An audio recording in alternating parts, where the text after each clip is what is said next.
రోడ్లు కూడా వేయలేని దుస్థితిలో వైకాపా ప్రభుత్వం ఉందని ఏపీ పీసీసీ అధ్యక్షురాలు షర్మిల ఆరోపించారు.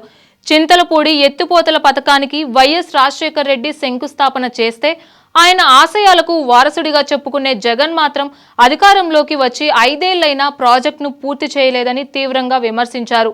ఏలూరు జిల్లా చింతలపూడిలో నిర్వహించిన ఎన్నికల ప్రచారంలో షర్మిల ప్రసంగించారు. ఎన్నిసార్లు తిరిగినా జగన్ మాత్రం అపాయింట్మెంట్ ఇవ్వరని ఆ పార్టీ నేతలే చెబుతున్నారని, అందుకే వైసీపీని వీడి అనేక మంది నేతలు కాంగ్రెస్లో చేరారని అన్నారు షర్మిల. అధికారంలోకి రాకముందు 3,000 కోట్లతో ధరల స్థిరీకరణ నిధి ఏర్పాటు చేస్తామన్న హామీ ఏమైందని ప్రశ్నించారు షర్మిల. అలాగే 4,000 కోట్లతో పంట నష్ట పరిహారం నిధి అన్నారు, ఏర్పాటు చేశారా అని నిలదీశారు. వైసీపీ తెచ్చిన పథకాలను జగన్ అమలు చేయడం లేదని విమర్శించారు. ప్రతి సంక్రాంతికి జాబ్ క్యాలెండర్ వేస్తామన్నారు, సంక్రాంతులు వచ్చాయి వెళ్ళాయి, అలాగే జాబ్ క్యాలెండర్ మాత్రం ఒక్కటి కూడా రాలేదనే చెప్పాలి.